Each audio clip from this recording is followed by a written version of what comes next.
Hola, ¿qué tal? Buenas tardes, buenas noches, bienvenidos a Expansion Network, acelerando la conciencia de la humanidad todos los días, y me complace especialmente estar hoy en el episodio número 3 de Tu Zona de Magia, programa que presentamos juntamente con Mireia Machillo, y tenemos un invitado muy especial, José Luis Jiménez, y ahora pasaremos a dar un poquito más detalles de él. En primer lugar, presentarme, estoy en Estados Unidos, mi nombre es Ángel Ribó, como habréis visto en el rótulo, y soy conocido en el mundo de los negocios como el confidente de los CEOs y conocido en América Latina como el presidente y cofundador de la Fundación Niños Sabios. Bienvenida nuevamente, Mireia, a esta tu casa, Expansion Network, y a este tu programa, Tu Zona de Magia. ¿Cómo estás? Hola, estoy muy bien, feliz de estar de nuevo con vosotros y con toda nuestra audiencia.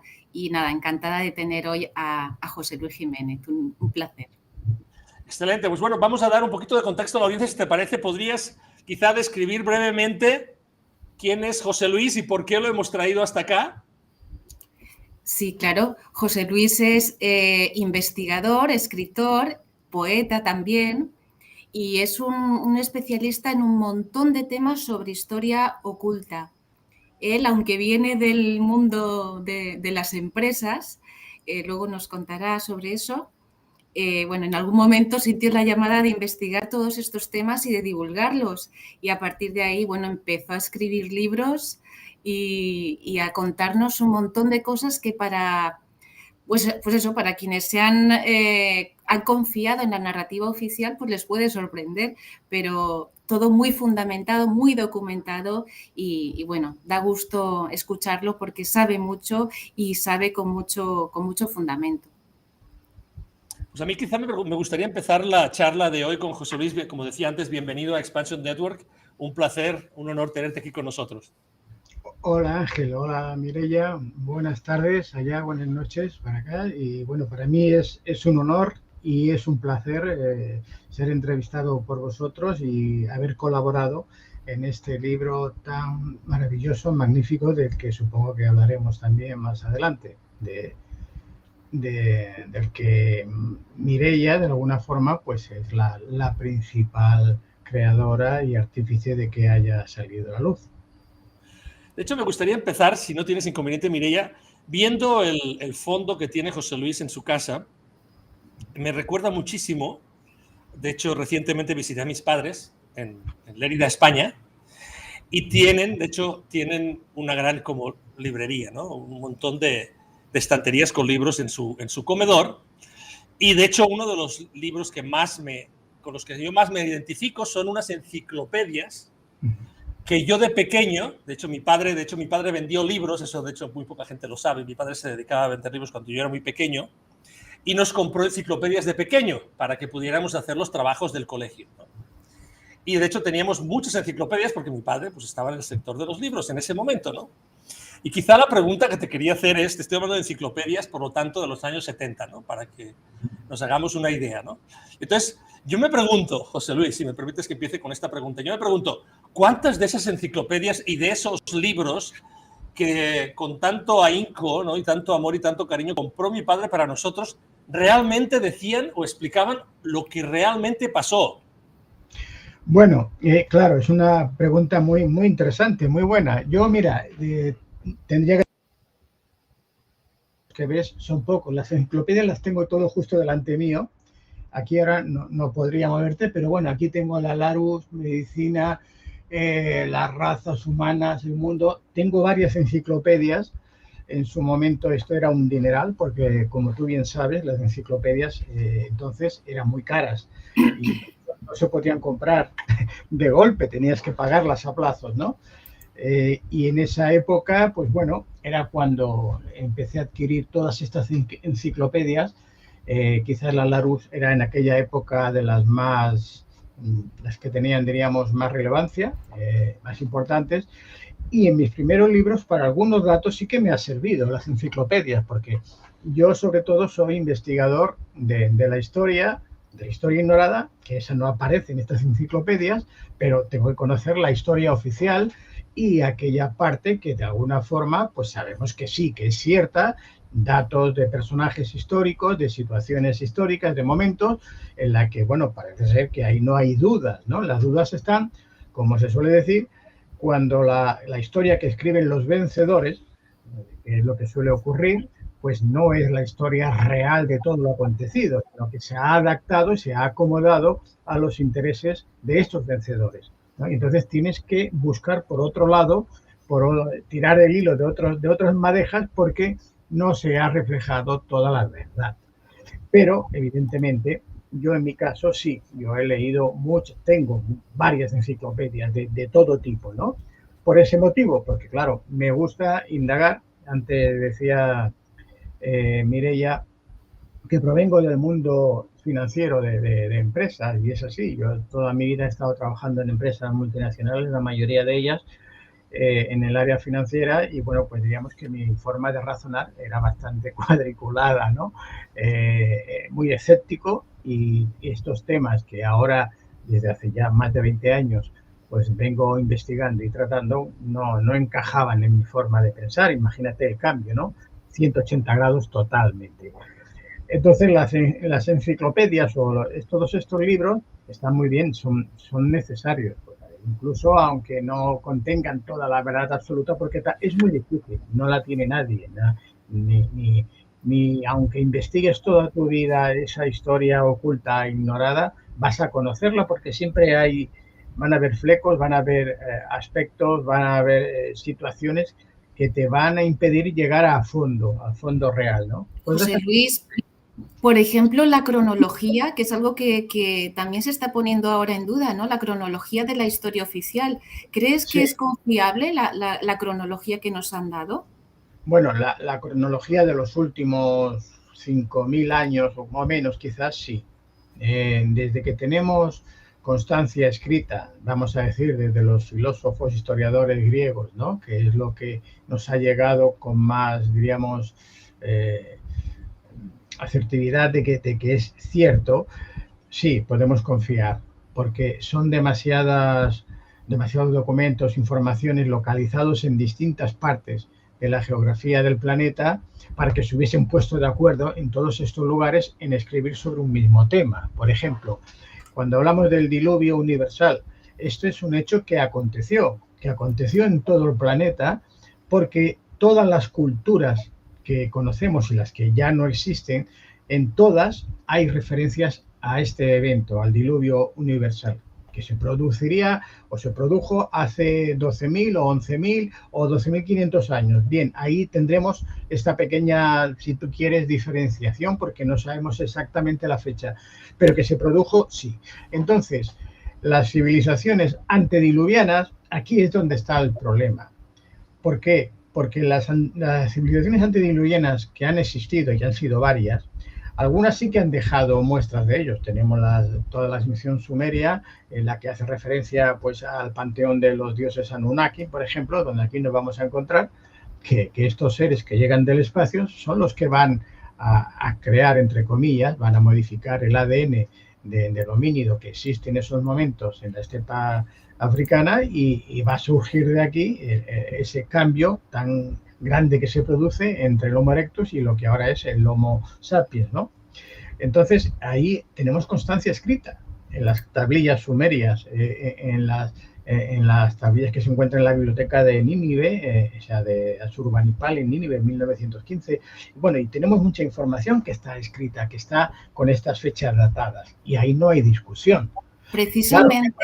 Precisamente, José Luis, disculpa, tu libro Evolución, sobre el que hiciste tu artículo para el libro de Sin Censura to You, fue muy visionario, porque ya hablabas entonces de pandemias y transhumanismo y todo, pero también sobre la inconsistencia de la teoría de la evolución. Claro, si puedes resumirlas, ¿cuáles serían esas inconsistencias que tiene la teoría de Darwin? Que nos han enseñado como dogma en el colegio. Claro, sí, claro, evidentemente. Bueno, ya el hombre no desciende, ¿no? El ancestro del ser humano no es el mono, no es el chimpancé, ¿no? Bueno, es absurdo ver ya incluso como hace 50 millones de años que supone que ya existía el chimpancé y prácticamente no ha evolucionado. En cambio, hay una rama de este chimpancé que ha llegado hasta el Homo sapiens. Bueno, vamos a ir a los homínidos ya superiores, del Homo habilis hasta el Homo erectus, tienen que pasar varios millones de años. Desde una especie a la siguiente, la primera, son 2 millones de años aproximadamente. Luego es 1.800.000, 1,5 millones. Hasta el Homo habilis pasan varios millones de años para esta pequeña evolución. Desde el Homo erectus, de hace 250.000 años nada más, al Homo sapiens, no pasa nada, es como un suspiro. Hay una modificación genética del ADN de este homínido que se convierte en lo que ahora somos, el Homo sapiens, ¿no? Y claro, la naturaleza por sí, la evolución de la naturaleza, no permiten estos cambios. No, es imposible. Nosotros ahora estaríamos un poco más avanzados que el Homo erectus y tendría que haber pasado como 1,5 millones como mínimo de años. 1,5 millones de años. Y han pasado 250.000 años, nada más. Entonces, esto ya de entrada rompe todo. Luego te dicen, para justificar la teoría de Darwin, de Charles Darwin, que claro, es que hay un elemento intermedio que es este eslabón perdido, ¿no? Y tan perdido como que ni lo han encontrado ni lo encontrarán nunca. Porque no existe esa evolución natural de la especie humana, porque hay una intervención externa que además, como te decía antes, ya la encontramos en estos escritos, en estas tablillas cuneiformes sumerias, que nos están diciendo quién lo hace, cuándo lo hacen.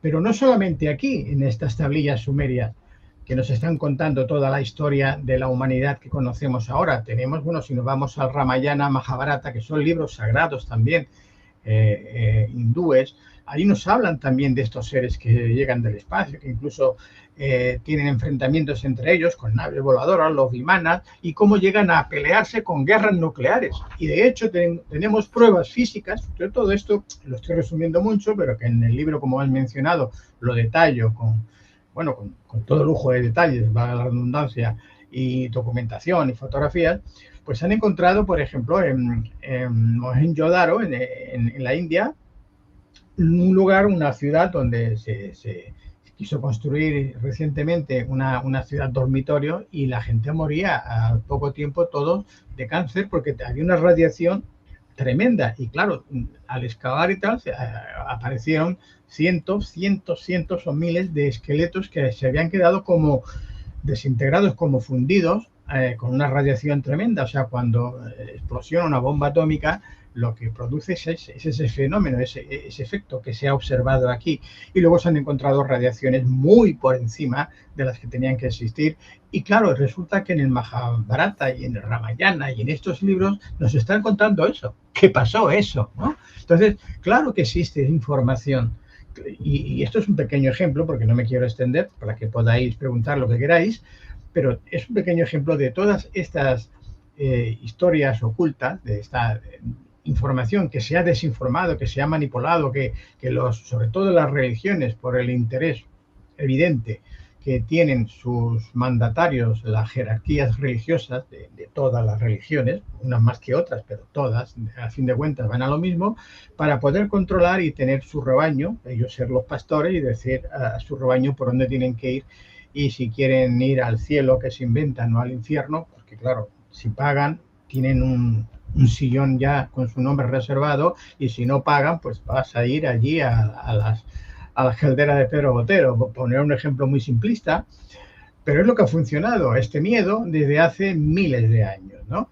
Entonces, no les interesa decir que la Biblia es perdón, que no quiero faltar respeto a nadie, que es un cuento, además un cuento que se ha copiado de otros escritos, como mencionaba yo antes, de estas tablillas sumerias. Aquí la historia de Noé es un calco de lo que podemos leer en la historia de Gilgamesh, ¿no? De este rey sumerio, que es el que de alguna forma va a dar paso a que luego se copie y se cuente la historia de Noé, que habla del diluvio universal. Si nos vamos a Egipto... Sí, José Luis, si me permites que te interrumpa un momentito, porque sin duda veo que disfrutas, veo que es algo que llevas en tus venas, veo que es algo que te entusiasma y la verdad es que estás consiguiendo atraparnos a nosotros y a la audiencia lo que estás explicando. Me gustaría volver un poquito atrás, si me lo permites, para conocer un poco más a José Luis Jiménez, hombre, ¿no? Al que trabajaba como financiero en compañías transnacionales o multinacionales y que acabó, ¿no? Aficionándose a a lo que estás diciendo, ¿no? A las cuestiones que quizá no tenían sentido para ti relacionadas con la historia. ¿Qué fue aquello? ¿Hubo algo, hubo un momento, hubo alguna situación, hubo un hecho, algo especial que hizo que tú de repente dijeras, uy, un momento, esto no tiene sentido, creo que aquí hay algo más de lo que nos han explicado desde que éramos pequeños? José Luis. Sí, que lo hubo y es muy extenso, que no quiero extenderme, y lo voy a resumir mucho porque si no, no tendríamos tiempo.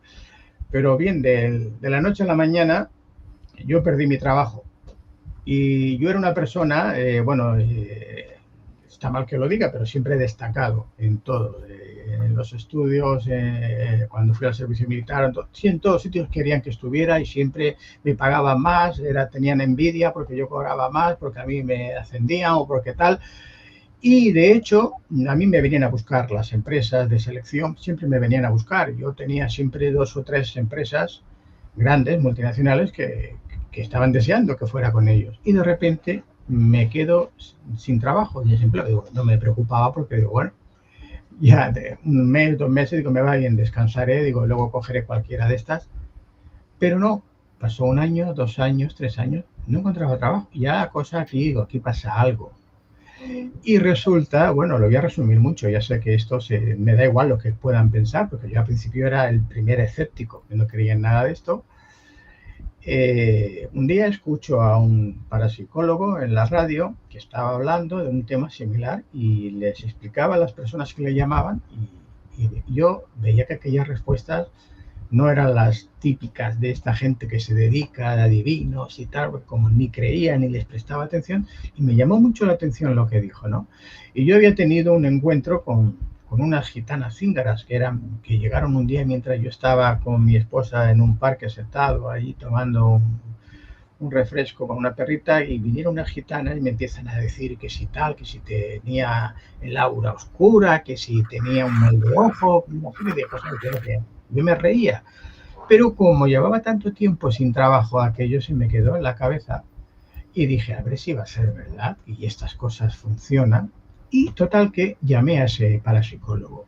Cuando le digo, oye, mira, me pasa esto y no es normal porque a mí me vienen a buscar y no tengo trabajo, y me encuentro estas gitanas cíngaras que me dicen eso. Y el hombre se echó a reír. Y empezó a reír, y digo, oye, que te lo estoy diciendo en serio. Y dice, no, pero tú sabes quién eres y tal. Y digo, otro que me quiere. Y dije, mira, no tengo dinero, se me ha acabado el subsidio del paro, no tengo tal. Digo, así que te lo digo ya de antemano para que no.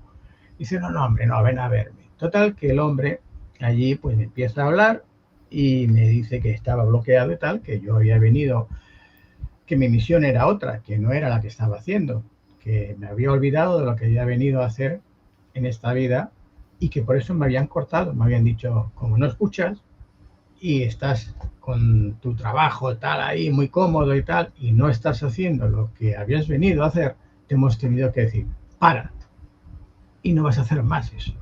Y yo no lo entendía, digo, hombre, no puede ser, yo tenía 2 hijos pequeños, entonces yo tengo 2 hijos, tienen que comer, tengo que tal, cual. Y el hombre se reía. Y yo digo, este hombre me está poniendo, dice, mira, digo, ¿tú qué quieres ahora? Digo, hombre, yo quiero trabajar de entrada, quiero trabajar porque tengo que mantener una familia y tengo que salir adelante. Y luego pues ya veremos que dice, bueno, vamos a desbloquear ahora. Me hablaba de chakras, que yo no entendía qué significaban los chakras, me hablaba del aura, de cosas que yo no tenía ni idea. Curiosamente luego me especialicé en todos esos temas, pero bueno, en principio yo no tenía ni idea. El caso es que accedí y digo, pero no te puedo pagar ahora. Y porque además le pregunté cuánto yo tenía un coste, y dice, sí, esto es un coste de entonces, te hablo de hace más de 22 años. 3.000 pesetas por sesión, con una máquina biociba, ¿qué tal? Y yo digo, no puedo, si no tengo eso ni para pasar el mes. ¿Y cuántas sesiones me dices que tengo que hacer? Y dije, no, me voy. Dice, no, hombre, no. Dice, ya me pagarás cuando encuentres el trabajo. Digo, ¿así? O sea, si no encuentro trabajo, no te pago. Dice, sí, si no encuentro trabajo, ¿y cuánto voy a tardar? No creo que tarde más de 2 meses, menos 2 meses. Digo, llevo 3 años, Digo, ya he escrito más de 1.000 y tú dices que ahora en un mes, 2 meses. Dice, como mucho, pero dice, en el momento que estés, bueno, me puse a hacer lo que me dijo. A las 2 semanas yo ya era otra persona, se me despertaron ciertas facultades, por decirlo así, que estaban como bloqueadas. Y bueno, hasta mi mujer. Entonces yo creo que la mujer se asustó porque pensaba que me había vuelto loco o algo peor. Y yo era capaz de ver cosas, de intuir cosas. Bueno, el caso es que de ahí nos tocó un viaje a Egipto, un crucero por el Nilo, un crucero por el Nilo. Y en este viaje es cuando ya se produce todo el cambio. Llego allá, empiezo a reconocer los lugares, a conocer la historia de hace 12.000 años, a ver quién había sido yo hace 12.000 años. Claro, imagínate llegar allí, decirle yo antes del guía a la gente lo que aquello era, tal, donde había una puerta secreta. Claro. El guía decía, ¿tú cuántas veces has venido aquí? Yo le digo, en esta vida ninguna, en la primera. Y a partir de ahí ya todo cambió. Bueno, encontré trabajo, efectivamente, yo regresé, le pagué a aquel hombre lo suyo encantado. Aquel hombre era coherente con lo que decía, porque él le había pasado algo similar que a mí. También estaba de jefe de administración de una empresa, lo dejó todo y luego se fue a un monasterio budista con lamas, ¿no? O sea, era coherente con lo que decía. Y bueno, a partir de ahí él me dijo, dice, vas a dejar esto, dice, te vas a dedicar a lo que has venido, ¿no? Y bueno, así fue, te lo resumo mucho. Ya sé que puede parecer fantasioso. Yo me recuerdo que en el primer libro, cuando me dicen, ahora tienes, que es este libro que te voy a mostrar la portada, que el legado de María Magdalena, la primera misión que recibo es la de poner al personaje de María Magdalena en el lugar que le correspondía, porque la Iglesia Católica la había tratado de prostituta, haciendo falso, no haciendo cierto, y había cambiado un montón de cosas. Y yo decía, ¿pero qué tengo que hacer yo? Pues yo no conozco nada de este personaje, pero bueno, yo, claro, acostumbrado a tocar como Santo Tomás, si no meto el dedo en la llaga, no creo, pues yo pedía pruebas. Y me dice, ¿quieres pruebas? Te vamos a dar pruebas, ¿no? Bueno, en este libro, veis aquí muestro algunas fotos, yo encuentro este retablo que veis en la imagen, donde aparece María Magdalena embarazada de Jesús, con la descendencia de ambos. Que aquí voy a mostrarte, bueno, ¿ves? En esta iconografía, no me voy a extender demasiado, pero para que entendáis a lo que me refiero. Entonces, si la veis bien aquí, ¿veis? Esta es María Magdalena, está arrodillada, está embarazada, se nota la barriga totalmente hinchada, caída, los pechos, toda esta simbología que yo explico luego, demuestran que efectivamente estaba embarazada, y luego hay otras informaciones, documentaciones, y seguí investigando, que demostraban que eran esposos, marido y mujer, que tuvieron descendencia, y la descendencia luego fue perseguida, etcétera. Entonces, a partir de aquí, que yo pensaba que la había descubierto ya todo, que ya estaba todo hecho, pues me dijo, no, dice, si acabas de empezar. Y entonces publiqué el segundo libro, El triunfo de María Magdalena, jaque mate a la Inquisición, que como si fuese una partida de ajedrez, también voy narrando lo que sucedió en la historia cristiana, cómo la Iglesia pues persiguió a los seguidores de Jesús y María Magdalena, que eran los gnósticos, los cristianos de corte gnóstico, las cruzadas contra los cátaros albigenses, luego las órdenes de los caballeros templarios. Y también pensaba que ya con esto había terminado. Me dice, no, ¿qué va? Pues si te queda mucho. Y entonces surgió este tercero, la revelación del Grial viviente, que tiene 700 páginas, veis aquí. Y aquí ya, bueno, diríamos que era toda una investigación de varios años. Es un libro que incluso lo están utilizando algunos licenciados en historia para sacar el doctorado. Algunos de Estados Unidos me escribieron solicitando autorización para utilizar parte de él. Y es una investigación muy exhaustiva de, bueno, prácticamente, como digo, casi de 20 años. Y con estos tres yo pensaba que había terminado ya con el tema de María Magdalena y lo que representa y tal. No, hay otro libro más, un cuarto, pero bueno, no vamos a seguir con todos. En total, seguí investigando sobre la historia oculta. He publicado, en total, son 13 libros. El anterior al último que les mostraré, que es de evolución, del que extraje un capítulo completo, que es en el que está ahora, del que estamos hablando, el libro de Mireia. Y este está publicado y está escrito justo en la pandemia, ¿no? Entonces, aquí lo tuve que ir corriendo porque no habían editoriales ni estaba todo cerrado, lo publiqué en Amazon. José Luis, disculpa. Sí. Disculpa, porque es que tengo un comentario de un lector tuyo de mi pueblo, que ayer me habló para decirme pues que te conoce, que ha comprado ese libro y me manda pues un comentario para ti. Si me permites, te lo comparto. Sí, por supuesto. Bueno, pues dice, se llama Eduard y dice que mirando un vídeo de la caja de Pandora, dice, me gustó mucho la entrevista a José Luis y compré el libro de Evolución. Es muy interesante cómo usa un personaje de ficción para desvelar muchas realidades ocultas.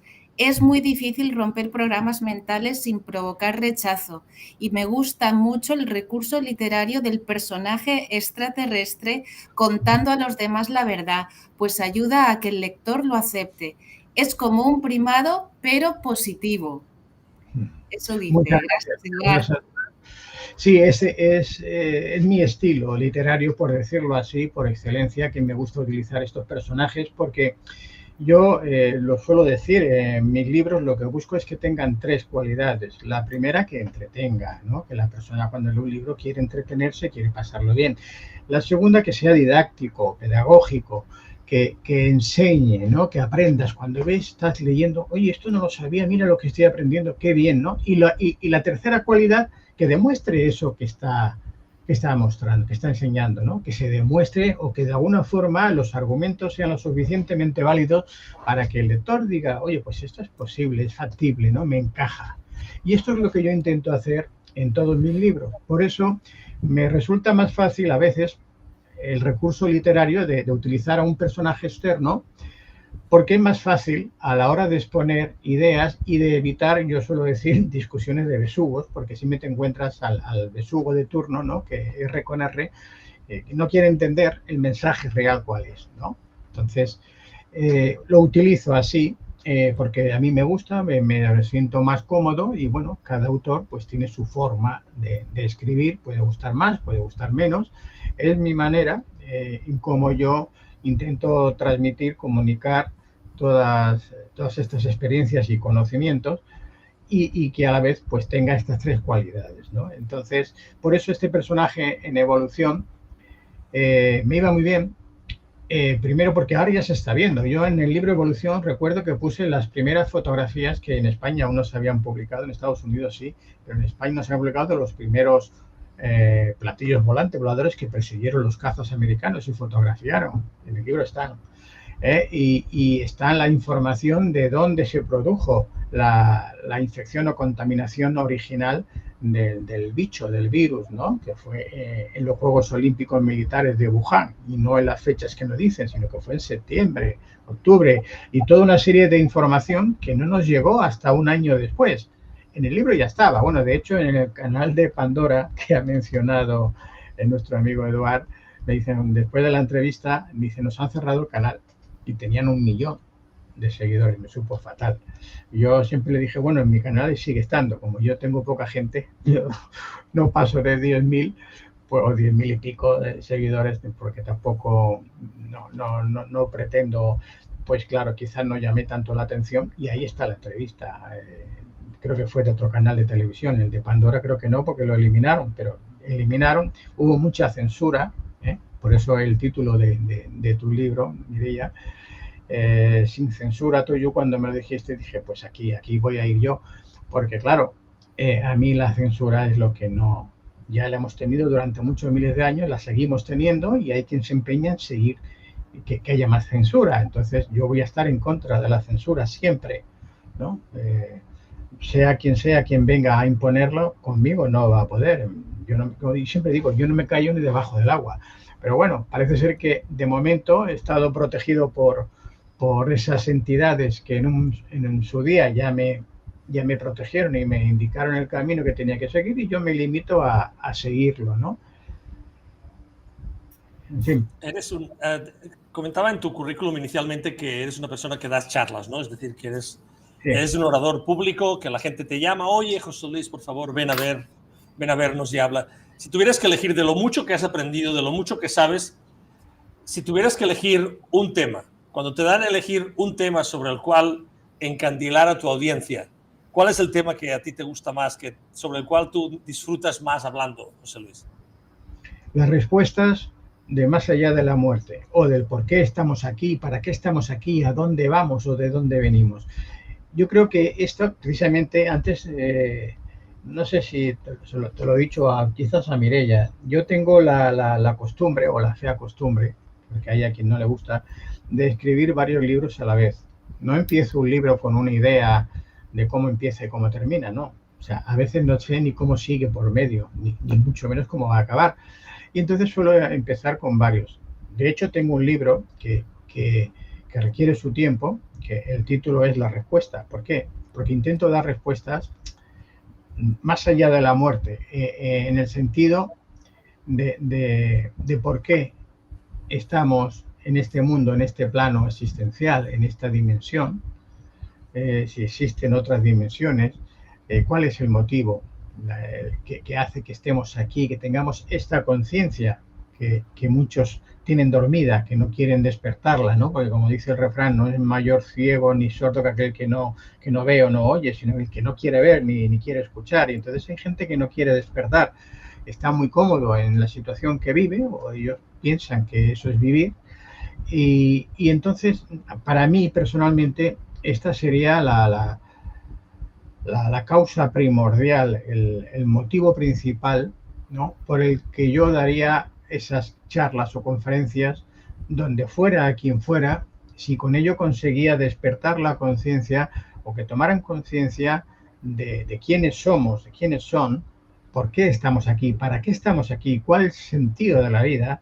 Y que bueno, que la vida no se acaba, porque en definitiva todo lo que existe es energía, somos energía, y la energía ni se crea ni se destruye, sino que se transforma. Entonces vamos a transformar esta energía que tenemos ahora, esta energía física de nuestro cuerpo, en otro tipo de energía que va a seguir teniendo conciencia, no solamente la conciencia individual que ahora tenemos, sino que vamos a estar conectados con una conciencia superior, una supraconciencia. Podemos llamarla Dios, o podemos llamarla la conciencia original del universo, podemos llamarla como queramos, que en definitiva es el camino que todos vamos a seguir, unos antes, otros después, aunque el tiempo es algo muy relativo porque solo existe en este plano, ¿no? Lo que está fuera de aquí, de este plano, de este tiempo, es lo que llamamos eternidad. La eternidad no es más que la ausencia de tiempo, no hay ni pasado ni futuro, es un constante presente. Entonces, este es el tema que a mí más me interesa tocar o abarcar. Y de hecho, en este último libro, que es el que acabo de publicar el mes pasado, que es Regreso al Paraíso Perdido, aquí, aunque también es una novela mitad ficción y mitad realidad, porque los hechos son reales, los lugares son reales, y bueno, es una trama casi que te diría que es un thriller, por todo lo que hay, porque es muy apasionante. Al final te está dando una serie de mensajes subliminales y no subliminales tremendos, ¿no? Que lo que yo intento es que se pierda el miedo, sobre todo a la muerte. La muerte no existe, ¿no? Pero cómo el amor triunfa, sobre todo, porque el amor es lo que va a hacer que al final la hija que busca al padre que ha desaparecido y tal, pues consiga encontrar o conocer o saber lo que sucede, y toda una serie de circunstancias que se van a dar en todo este periodo. Aquí yo también juego con el viaje en el tiempo, por llamarlo así. Digo jugar entre comillas, ¿no? Porque el viaje en el tiempo es posible, es factible, y ya científicamente se ha demostrado. Pero bueno, no voy ahora a destripar todo el argumento del libro, pero me gustan todos estos temas, porque son los que a mí personalmente me parece que son los que le dan más sentido a la vida, a esta existencia que tenemos, ¿no? No quiero decir con eso que leer un libro que te habla de una intimidad o de una pareja que tal o de no sé qué no sean interesantes, sí, porque todo tiene su momento, ¿no? Pero a mí personalmente son los tipos de lecturas que a mí me gustan abordar, o si yo tengo que leer algo en un momento y son este tipo de lecturas, ¿no? Entonces prefiero escribir este tipo de lecturas sin menospreciar, por supuesto, otros tipos que seguramente que son interesantísimos, pero que personalmente yo considero que para mí es más importante avanzar en esta evolución, no solamente intelectual, que lleva emparejada también, aunque no siempre es así, la evolución espiritual. De alguna manera, nosotros no somos solamente un cuerpo físico con una conciencia física, sino también tenemos una conciencia con ese espiritual, que es la que realmente lo llamamos alma en este plano, pero es la que es eterna, la que siempre ha existido y va a seguir existiendo, ¿no? Entonces, a mí me interesa más trabajar ese tipo de conciencia, ¿no? Y estos temas son los que personalmente considero que me ayudan más a avanzar en este camino que no deja de ser espiritual dentro de este mundo material, que no hay que olvidar que tenemos que comer, que tenemos que abrigarnos, que tenemos que tal, y entonces, bueno, son situaciones que te obligan a tener que ajustarte al cuerpo físico que tenemos y a las condiciones físicas en las que vivimos, ¿no? José Luis, ¿me permites volver un poco a la historia oculta? Sí, claro. O no tan oculta. Bueno, es que yo tengo una curiosidad sobre los templarios. Bueno, el otro día paseando me encontré esta cruz en un paseo que di. Sí, me la enseñé. Esta cruz parece templaria, pero es la cruz de Malta. Ya. Bueno, igual me dio por investigar y encontré una entrevista tuya, me la vi toda, como de 2 horas, sobre los templarios y bueno, ahí me surgieron muchas dudas. Bueno, una de ellas, primero dime, ¿cuáles eran los 4 votos que tenían los templarios? Sí, la orden de los caballeros del Temple, bueno, se cambiaron de nombre y al final se quedaron con esta, que era la que les conocían porque el rey Balduino II en Jerusalén les ofreció lo que eran las caballerizas del templo de Salomón, del antiguo templo de Salomón, y entonces los caballeros del Temple, ¿no? De Salomón. Se quedaron con este nombre, ¿no? Aunque al principio originalmente eran los pobres hermanos de Cristo. Bueno, pues los caballeros templarios van a acoger en el año 1128, en el concilio de Troya. No te cuento toda la historia anterior porque... No, solo te quería preguntar los 4 votos que tenían para luego hacerte la otra pregunta. Sí, hay un personaje principal del que yo sí que hablo en el libro y además aporto una información que en origen, en principio, no era muy conocida o casi desconocida, que era la de Bernardo de Claraval, Bernardo de la Fontaine, que era un caballero de una familia adinerada francesa, original del castillo de Dijon, en Francia, el que realmente va a promover la fundación, la creación de la Orden del Templo. Y es el que luego él va a enviar a 9 caballeros a Jerusalén, luego el rey Balduino se va a autorizar la creación de la Orden de Jerusalén, pero no va a estar autorizada como orden monacal y militar, que era la única existente que tenía esta característica de ser monjes guerreros, hasta el concilio de Troyes, que se va a encargar el propio Bernardo de Claraval de hacer la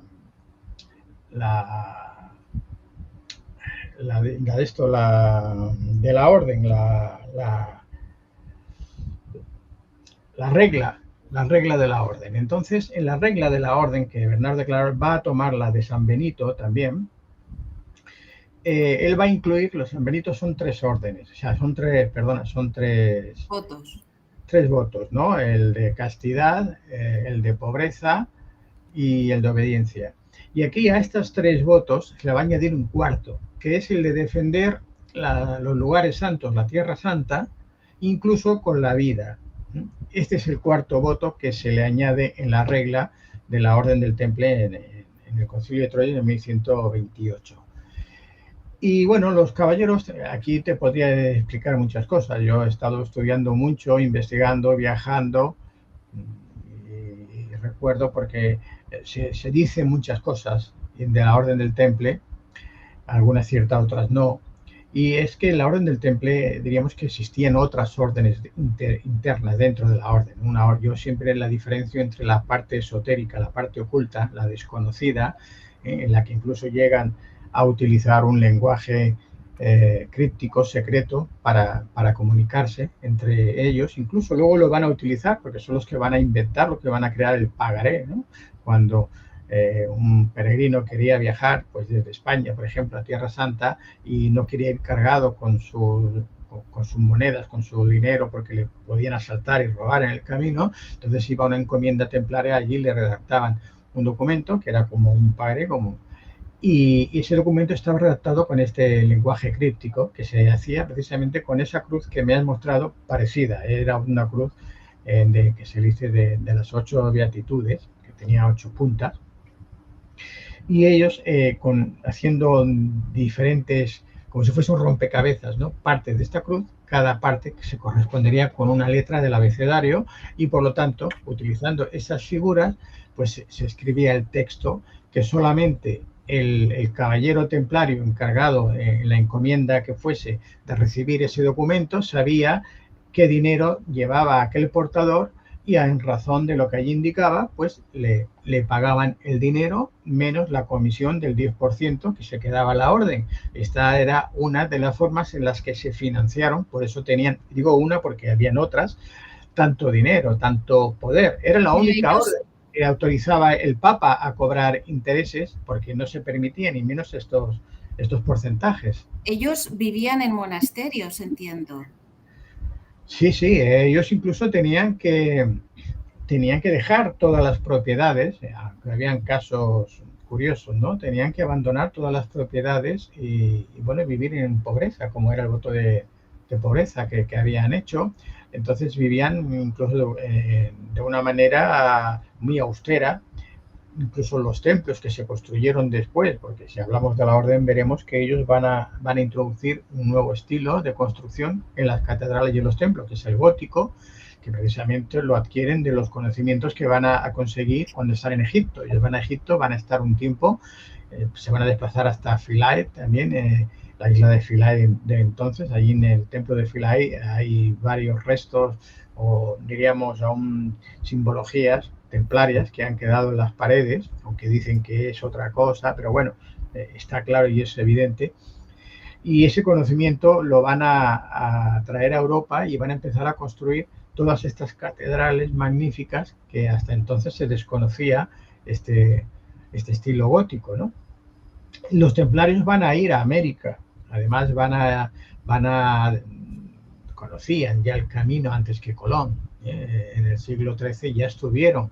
De hecho, yo estuve en Argentina en 2017 cuando saqué este libro. Aquí yo muestro, hay fotografías de un lugar que está en La Quiaca a 3.500 metros de altura, donde se conoce como una laguna colorada y unos petroglifos que están pintados, o sea, están esculpidos en la piedra por los caballeros templarios y aparecen las cruces templarias con una antigüedad de hasta 8.000 años y informaciones que luego yo muestro en este libro que eran desconocidas hasta entonces y que nos demuestran, bueno, es que aquí hay una cantidad de información. Aquí, por ejemplo, aquí tenemos en esta iglesia templaria que está en Tarragona, hay mazorcas, tomates, es una iglesia del siglo XII, entonces nos hablan siempre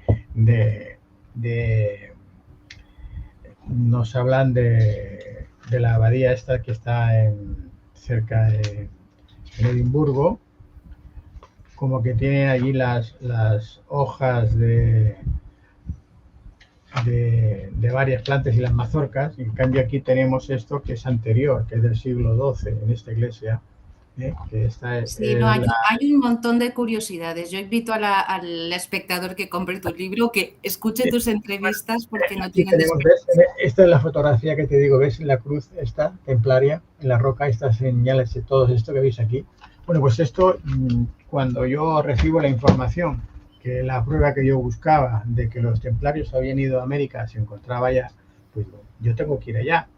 Y como me ha ocurrido con todos los libros que yo lo explico siempre, pues bueno, yo digo lo de arriba, me facilitan siempre el camino y me permiten ir ahí, como a la selva amazónica, como a a la Patagonia, como a todos los lugares o a Egipto que he tenido que ir para poder ilustrar, me facilitan todo. Quiero decir que ya sé que esto parece que sea un cuento de ficción, pero es que es totalmente real, es así. Entonces yo lo que hago en todos mis libros siempre es aportar esas pruebas, que son fotografías y documentaciones de todo lo que estoy explicando, que no es ninguna ficción, que es real, que está ahí, que nos han ocultado o nos han manipulado la historia. Exacto. Y hablando de manipulación de la historia, la verdad es que nos encanta escucharte. José Luis, estamos en el episodio número 3 de Tu Zona de Magia, como sabéis, todos los lunes a las 2 de la tarde, hora central de Estados Unidos, a las 9 de la noche, hora central europea. Todos los lunes estamos aquí con Mireia, entrevistando a personas tan fascinantes como José Luis Jiménez, aprendiendo un montón y, como siempre, como hacemos en Expansion Network, acelerando la conciencia de la humanidad todos los días. Y ahora quería hacerte una pregunta como muy sencilla. Te pregunté al principio del programa sobre tu historia, sobre cómo habías llegado a hacer lo que estás haciendo hoy en día. Pero me gustaría hacer una pregunta un poquito más sencilla, ¿no? Después de la que nos está cayendo y nos ha caído en los últimos 3 años, por decirlo así suavemente, ¿no? La gente que empieza a ver cosas que no acaban de tener sentido, pero al final es difícil, ¿no? Es difícil salirse de la corriente general, de lo que todo el mundo dice, etcétera, etcétera. La pregunta es, ¿qué consejo podrías darle a aquellos que sospechan pero no se atreven a dar el paso? Que cuando escuchan que quizá la historia no es todo lo que nos habían explicado, pero pues lo llevan estudiando desde siempre, desde pequeños, han ido al colegio, ¿no? Todos los libros de historia, los libros que se compran hoy en día, todos hablan sobre lo mismo, ¿no? Hablan sobre la historia, si puedo decirlo así, oficial. ¿Cómo crees tú o cómo tú aconsejarías a la gente? Me imagino que es una pregunta que te hacen mucho en las charlas que tú das, cuando hablas públicamente. ¿Cómo crees tú o qué aconsejarías tú a la gente para que por ellos mismos se dieran cuenta que quizá todo lo que nos han dicho no es tan así? Hay un canal de conexión, una conexión o de comunicación que todo el mundo tiene, todos tenemos, y se llama intuición, pero muy pocos la saben utilizar. De hecho, hay gente que ni siquiera le hace caso a la intuición, es decir, a lo que tengo esta intuición, tengo esto. No hablo de corazonados, hablo de intuición. La intuición es un canal de comunicación, llamémosle divinidad, llamémosle con esa conciencia superior. Yo lo que le aconsejaría a las personas es que escucharan más a su intuición. Si algo no les encaja, y es muy fácil a veces, porque ahora con Internet, con las redes, tenemos tenemos la facilidad de acceder a mucha información, pero mucha de esta información es falsa, está manipulada, y a veces incluso se hace de forma deliberada para que la gente pierda cierta credibilidad que pudiera tener tal o cual personaje, porque interesa desprestigiar a ese personaje que está diciendo algo que es cierto. Y claro, como la gente, como tú bien has dicho antes, está acostumbrada a lo que dice la mayoría, a lo que nos dicen las televisiones, a lo que dice tal medio, a lo que, claro, los medios oficiales, los medios que nosotros, la mayoría, conocemos, sean televisiones, programas de radio, prensa, etcétera, tienen dueños. Todos tienen dueños. Hay un señor por encima que es el que ha pagado la tinta, el que paga al señor que presenta para que diga lo que tiene que decir. Y a veces les paga muy bien para que digan barbaridades. Y si son personajes que son muy famosos, muy conocidos, aunque sea una barbaridad muy grande, no importa, porque lo ha dicho fulanito. Y si lo dice fulanito por la televisión, tiene que ser verdad, ¿no? ¿Cómo va a ser mentira y va a ser verdad lo que dice José Luis? Es un tipo que no lo conoce nadie, que está ahí, que no. No, ¿por qué? No, tiene que ser este que es famoso y tal. Entonces, yo lo que les aconsejo es que escuchen a su intuición. Y si algo no les encaja, pues que busquen porque van a encontrar información. Claro, es difícil, pero para eso hay que utilizar entonces las neuronas, la lógica, el sentido común, que a veces suele ser el menos común de los sentidos, ¿no? Yo digo, si una persona tiene 2 neuronas que no se pelean, ya es suficiente para entender muchas cosas. Porque cuando yo escucho aquí gentes que empiezan a decir barbaridades que ya de entrada se contradicen, que son informaciones incoherentes, son muchas incoherencias, hombre, olvídate y no sigas, no pierdas el tiempo, ¿no? Porque desgraciadamente hay mucha gente que necesita vivir de algo. Desgraciadamente no todo el mundo tiene cubiertas las necesidades, no tiene trabajo o no tiene tal y se dedica a hacer lo que sea y entonces pues vende humo. Y hay muchos vendedores de humo y hay muchos manipuladores y claro, aquí hay que utilizar ese sentido común y dejarse llevar por la intuición para ver, encontrar el camino o por lo menos ese, yo digo, el manantial donde está brotando el agua limpia, ¿no? Donde sabes tú que ese agua no está contaminada, que es limpia, aunque sea poca, aunque caiga poca, pero bueno, búscala porque existe. Yo cuando tengo problemas para encontrar la información que necesito, tal, yo simplemente me aquieto, intento, pido para que me llegue, de una forma u otra me llega, a veces me llega incluso por un anuncio, o me llega por algo absurdo y por ahí me llega la respuesta, ¿no? Entonces hay que creer más en esa capacidad que todos tenemos y que pocos saben utilizarla.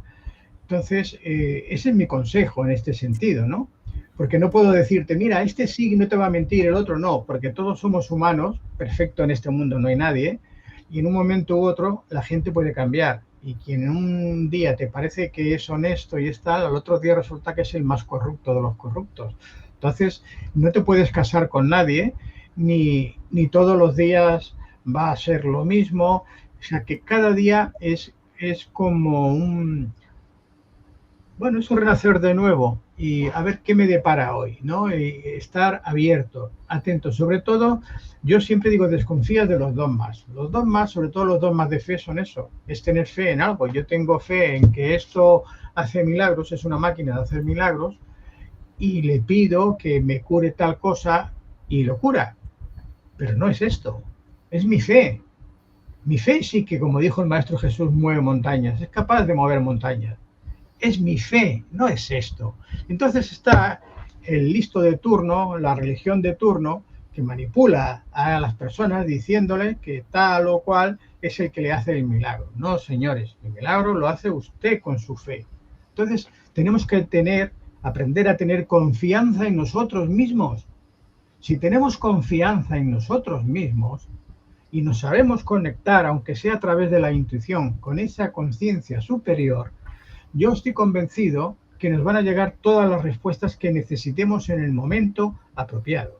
Porque luego hay que recordar que estamos en este mundo, en esta vida, para aprender a través de una serie de experiencias. Algunas que nos parecen dolorosas en este momento, en esta vida en que vivimos, pero que fuera de este contexto, entonces se entiende que aquello era necesario. Y esto me ha pasado a mí personalmente. Hablo con conocimiento de causa. Yo a veces me dicen, oye, es que te has enfrentado a 4 teólogos, a no sé qué, científico y tal, oye, los ha dejado. Digo, no, es que yo no es que sepa más que nadie, es que yo solamente hablo de lo que conozco, de lo que yo he vivido. Entonces, de lo que yo conozco, porque lo he vivido, porque lo he experimentado, puedo hablar perfectamente con quien quiera, porque estoy hablando de mi experiencia, estoy hablando de lo que conozco. No estoy repitiendo un texto que he leído de una enciclopedia ni que lo dice fulanito, sino que estoy hablando de lo que yo conozco. Y es lo que yo intento hacer siempre, que me puedo equivocar, puedo estar errado, que tenga la razón de todo, pero es lo que yo estoy convencido, y perdona, ya acabo, Mireia, y por eso lo hago así, ¿no? De contar lo que yo siento, lo que yo conozco, porque lo he experimentado. Sí, disculpa, solo hablando sobre la intuición, que, bueno, me ha resonado mucho. El otro día te escuchaba hablar en un programa sobre los hiperbóreos y los testimonios que había acerca de la tierra hueca. Y me encanta porque encaja con mi intuición de que la forma de la tierra podría ser toroidal. Es decir, como nos dijeron en el colegio, redonda pero achatada por los polos. Y pienso que ese achatamiento podría responder a esa forma y a las entradas que habría por ambos extremos. Entonces, más allá de lo que has investigado, ¿cuál es tu intuición sobre la forma de nuestro planeta? Bueno, ese tema justo lo toco, todo un capítulo entero está en este libro, porque en este libro da muchas respuestas a estos temas que siempre han tenido pues ese misterio que nunca parece que estemos de acuerdo. Hay investigadores desde hace ya cientos de años, personajes, bueno, Halley, el del cometa, otros que ya afirmaban que la Tierra era hueca. O sea, no es una cuestión, ya esto viene incluso de los griegos. cuando se hablaba también precisamente de las tierras hiperbóreas, del dios Apolo que se marchaba con su carro volando hasta allá, hay información milenaria de que la Tierra es hueca. Pero luego tenemos testimonio de personajes reales, actuales. Bueno, quizás uno de los más conocidos sea el del comandante, el almirante Byrd, el norteamericano, que él sobrevoló tanto el Polo Norte como el Polo Sur, y él, en su diario, que estuvo oculto durante varios años, hasta el año 1956, después de fallecido, que ya su hijo lo publicó, donde él explica cómo el gobierno de Estados Unidos le prohibió que hablara de todo este tema. Y él da toda clase de explicaciones, pero hay varias, no me extendería. Entonces, analizando la composición de la Tierra, de los fenómenos que se producen, es totalmente factible. Es que no es imposible. Es que si hubiese un núcleo de hierro fundido en el centro y nada más, como nos cuentan, no actuaría así la Tierra. Hay fenómenos físicos que no encajan con lo que nos cuentan. No encajan, ¿no? Y luego tenemos, aunque son historias y tradiciones milenarias, nos vamos en todos los países andinos, en los Andes sobre todo, ellos le llaman, creo que llaman gincanas, las cuevas profundas, son lugares donde aquí nos hablan de seres que han surgido de estos lugares, ¿no? Y bueno, en la cueva de los Tallos, por ejemplo, donde se han encontrado metales, inscripciones en lenguajes desconocidos, antiquísimas, en oro, en metal precioso, que dices, bueno, y nos están hablando de eso, ¿no? Y varias, ya te digo, aquí en el libro ese tengo un capítulo completo con todos los datos e información que hace más que aceptable que la Tierra efectivamente sea hueca. Se han llevado a cabo expediciones durante los últimos siglos, de los que muchos no nos han contado y solamente nos ha llegado una parte. Pero lo más reciente es la batalla que realizó precisamente el almirante Byrd, que fueron no sé cuántos barcos, navíos, miles de soldados. Hubo una batalla tremenda en la Antártida. Y de esto no han explicado nada, prácticamente nada. Tenemos ahora conocimientos por las noticias, como siempre sucede, que se han ido filtrando. Mira, en Evolución, en el libro, cuando el extraterrestre que decimos llega al Área 51, yo hace ya más de 20 años que conocí la existencia del Área 51. Yo estuve allí cerca, por Nevada y por allá, y estuve con el personaje que cuenta aquí la historia. Lo conocí en persona, estuve con él, incluso tengo fotografías, que estuve en un tipi con los jefes Cherokee, Lakotas, mexicas, en una ceremonia sagrada de sanación del peyote. Pero yo hablo de mis experiencias, ¿no? Bueno, pues aquí, en toda esta zona, te decía que el gobierno negaba la existencia del Área 51.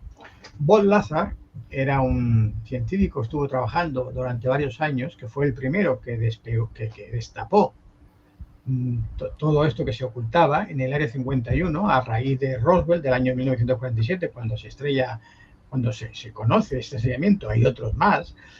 Ya explicó incluso y hablaba cómo funcionaban estas máquinas, porque él estaba encargado de investigar cuál era el combustible que utilizaban, etcétera. Y Estados Unidos, el gobierno lo negó hasta el año 2000, recientemente, 2013, que ya se empezó a aceptar la existencia de este lugar. Hasta que no llegó Obama y por fin lo admitió, habían estado negando, bueno, de una forma sistemática, la existencia del Área 51. Y quienes hablábamos de todo esto éramos poco menos que locos, que conspiranoicos, que gente que no... ¿Entiendes? Y esto ha sido así y seguirá siendo así. Y como la mayoría de las personas solo se creen lo que ven en la televisión, pues saldrán en la televisión diciendo, y ahora los conspiranoicos están diciendo que las vacunas que se han puesto a la gente les va a afectar en la, pues no sé, en la procreación, van a quedar estériles o van no sé qué, no sé cuánto. No son los conspiranoicos, hay un grupo de científicos, de médicos, que lo han estudiado, que lo han investigado y lo están presentando. Pónganlos ustedes en esos programas que hacen cara a cara, que debatan los expertos. Exacto. No lo hacen, no lo van a hacer. Exacto. Porque están mintiendo. y siguen mintiendo. Entonces, ya por eso cuando me dicen, oye, te has enfrentado a 4 teólogos y al otro a la vez, hostia, digo, porque es que yo no estoy inventándome nada, ellos sí. Yo por eso están grabados, porque en mi canal de YouTube o el de Ivo están todos grabados. De momento aún no me lo han retirado, igual ahora cuando me escuchen me los quitan, pero hasta ahí están. Digo, porque yo estoy hablando de lo que conozco. Y esta gente lo que hacen es, yo hablo de esoterismo con ese, de conocimiento profundo, oculto, y yo hablo del esoterismo con exo, ¿no? Que es lo que se ve, lo que ellos quieren, que tal. Y claro... La verdad es que es apasionante, efectivamente, como tú dices, José Luis, es apasionante lo que estamos viviendo, el mundo en el que estamos viviendo y el momento histórico en el que estamos viviendo. Hay varias cosas que me gustaría, me han llegado al corazón, igual que decía antes Mireia. Una de las cosas quizá que, teniendo en cuenta, yo que vivo en Estados Unidos y que me fui de España hace muchísimos años, pero algo que me ha hecho acordarme de lo que decían mis abuelitos y los abuelitos de mis amigos cuando yo iba al colegio, es que hablaban de la censura, ¿no? Cuando yo era pequeño, no deberíamos permitir que nunca más nadie nos censurase, ¿no? Y bueno, pues eso en Cataluña, además, pues por motivos históricos, obviamente lo escuchábamos muchísimo, ¿no? Porque vivimos en uno de los bandos, ¿no? de la famosa guerra civil que España vivió. Entonces es curioso cómo efectivamente el tema de la censura, que ahora vuelve a estar muy de moda, no solo en España, sino en Estados Unidos, ha sucedido, ¿no? Y continuamente todos los días estamos viendo cómo sucede, ¿no? Entonces, de verdad que José Luis, quería darte, en nombre de Expansion Network, en nombre de Mireia y de este programa, Tu Zona de Magia, en este episodio número 3, quería darte muchísimas gracias por compartir tanta sabiduría.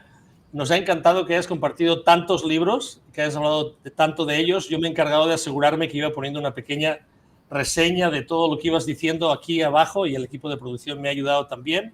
Ahora veis todo el mundo, los que queráis saber más de José Luis Jiménez, pues aquí lo veis. Podéis encontrarle, escribirle, y la verdad es que os lo vas a pasar muy bien, ¿no? Y os diría, pues buscad no solamente sus libros en la librería, sino también buscad a ver dónde es la próxima charla que va a dar, porque seguramente que va a ser muy interesante. La verdad que en nombre de todos, muchísimas gracias, José Luis. Muchas gracias a ti, Ángel, a Mireia, a vuestro equipo. Y bueno, yo espero que no nos censuren, que podamos seguir compartiendo, que las personas utilicen no solamente la intuición, sino también las neuronas para racionar bien las cosas, ¿no? De ver, pues ese sentido común que decía, ¿no? Hay cosas que son incongruentes, y entonces que se nieguen por lo menos a seguir las mentiras, ¿no? Yo no digo que salgas a la calle ni a luchar, ni físicamente, ni a hacer una guerra, no, pero hay formas. Hoy día tenemos medios, ¿no? Mira, ahora mismo yo hacía años que ya no iba a votar, pero ahora en España, pues bueno, ha surgido un dilema porque la derecha se unió con la ultraderecha, y lo primero que habían hecho ya en los 4 lugares donde se han unido y han formado gobierno ha sido implantar la censura. Han prohibido obras de teatro, han prohibido temas, claro, dices, ¿cómo? Volvemos otra vez a hace 50 años atrás, a un régimen dictatorial con censura, y yo escribí públicamente, porque yo siempre me mojo, como se suele decir, y yo no me oculto. Yo sé que hay muchos autores, escritores ya famosos, conocidos, que no se mojan, no dicen nada porque se deben al público y tal. No, oiga, no. Si hago esto, yo ya no soy sincero, ya no soy, ya no estoy siendo honesto con la gente que me lee. No, me expuse, me explayé, dije, mira, yo no voy a votar porque no me gustaba ninguno de los que había, indistintamente el partido que fuera, porque la mayoría están tocados por la corrupción de una manera u otra. Pero en este caso, lo que no puedo permitir es que salga la derecha y volvamos al 36, ¿no? Entonces voy a votar, y voy a votar a la izquierda, aunque el señor que se presente como presidente no sea santo de mi devoción. Pero hay momentos en los que tenemos que hacer algo, porque lo otro ya sería peor. Pues esto es lo que tenemos. Cuando veamos que tal o cual partido, tal o cual político, pues hombre, sabemos que va a hacer daño, pues mira, tendremos que ir como se suele decir, al menos malo. No porque me guste, no porque se lo merezca, pero dependiendo de la situación que te encuentres, dices, bueno, oye, es que esto va a ser peor aún, ¿no? Con aquel aún podremos reclamar, podremos protestar, podremos decir que no estamos de acuerdo. Con aquel no puedes, con aquel te va a encerrar, te va a cortar la cabeza, no te va a dejar ni protestar, ¿no? Entonces... José Luis, es que como estamos ya en el tiempo, a mí me gustaría quedarme con un mensaje muy, creo, porque aún no he leído el libro, me encantaría leerlo, el de Regreso al Paraíso Perdido, pero sí que sé, porque te he escuchado en una entrevista sobre él, que deja un mensaje pues muy, muy reconfortante y creo que puede servir para cerrar el programa, bueno, pues con ese mensaje que es que el paraíso perdido estaría realmente dentro de cada uno de nosotros, Claro, más allá del miedo. Entonces, claro, me gustaría cerrar con eso. sí, mira, verás, al margen de que el libro transcurre realmente en un paraíso, porque la zona es la parte que está entre Colombia y Perú, atravesando el río, en varios ríos, el Tupumayo, y son lugares idílicos y paradisíacos. Al margen de esto, el mensaje que tú dices lo vamos a encontrar porque es gracias al amor en este caso filial de padre e hija, que se va a dar esta situación que de otra forma sería imposible, ¿no? Incluso cuando físicamente se haya desaparecido, o la persona que tú amas desaparece, etcétera, la sigues teniendo o encontrando en tu propio interior, en tu paraíso, ¿no? Donde ahí siempre va a estar y donde te va a seguir contactando, explicando, hablando, comunicándose. O sea, es como decir, mira, lo digo por las personas que les faltan sus padres, sus parejas, sus hijos, etcétera, ¿no? Y dice, ya está, se ha ido y ya se ha acabado. No se acaba ahí, que va, ni mucho menos, ¿no? Es que no te puedo contar mucho más del libro porque como que te destriparía. Y claro, y el final pues es una sorpresa que quiero dejarla ahí, pero decir, como he dicho, que la muerte no existe, ¿no? Y que bueno, que se puede, como en el libro se explica, ¿no? Se puede pues viajar en el tiempo, porque de hecho la historia empieza en el año 1955 y lo que va haciendo este personaje es contarle a la reportera que él encuentra en la selva amazónica y perdida que está persiguiendo en este año, le empieza a contar lo que va a pasar en su futuro, que ella no cree, por supuesto. Imagínate que tú eres de 1955, que vas cargada con películas, rollo de películas, cámaras, y yo te enseño esto y te digo que ¿dónde vas con eso? ¿No? Que aquí lo tienes todo y con más capacidad y tal. Y tú me dices, este hombre está loco, ¿qué me dice? ¿No? Pues imagínate, un ejemplo así te pongo. Es muy interesante, por eso te digo que el mensaje lo van a encontrar, ¿no? Yo no es por nada, no te puedo decir más porque es que quizás le quitaría un poco de magia a esa parte. Lo entendemos, José Luis. Tienes toda la razón. No, muchísimas gracias otra vez, José Luis. Mireia, no sé si quieres acabar con algo. Nada, simplemente agradecer a José Luis este tiempo tan valioso que nos ha regalado y invitar a todo el mundo pues a que conozca sus libros, a que escuche sus entrevistas. Tiene temas que no se acabarían de historia oculta, sobre todas las curiosidades que uno tenga, pues seguro que él está hablando de ello. Así que nada, que invitarlos a conocerlo. Muchas gracias, Mireia. Muy bien, muchísimas gracias otra vez a todos. No sé si quieras decir algo. No, yo estoy encantado cuando me encuentro programas así como el vuestro. Por supuesto que nunca lo rechazo, que estoy encantado porque lo que busco es eso, que haya libertad de expresión. Nos guste o no nos guste lo que diga el otro, pero que tenga la posibilidad de decirlo, ¿no? Como dijo, no sé si fue Churchill o algo así, que no comparto lo que usted dice, pero pelearía con quien fuera para defender su derecho a decirlo, ¿no? Exacto, pues muchísimas gracias y otra vez a toda la audiencia. Gracias por estar aquí con todos nosotros. El día de hoy fue el episodio número 3 de Tu Zona de Magia. Todos los lunes a las 2 de la tarde, hora central de Estados Unidos, a las 9 de la noche, hora central de Europa, hora central de Madrid. Gracias por estar aquí. Cada semana tenemos a uno de los autores del libro Sin Censura to You, escrito y publicado por Mireia Machí y su editorial InBook. Como veis, tiene Mireia, no lo hemos comentado anteriormente, pero tiene ediciones InBook detrás de ella Y como sabéis, pues en todas nuestras entrevistas podéis obtener más informaciones, podéis hablar con ella, podéis mandarle un mensaje y nosotros siempre lo contestamos. Un abrazo a todos, gracias por estar aquí, seguro que habéis disfrutado de la charla con José Luis tanto como nosotros y otra vez nos vemos la semana que viene. Un abrazo a todos, hasta pronto, chao.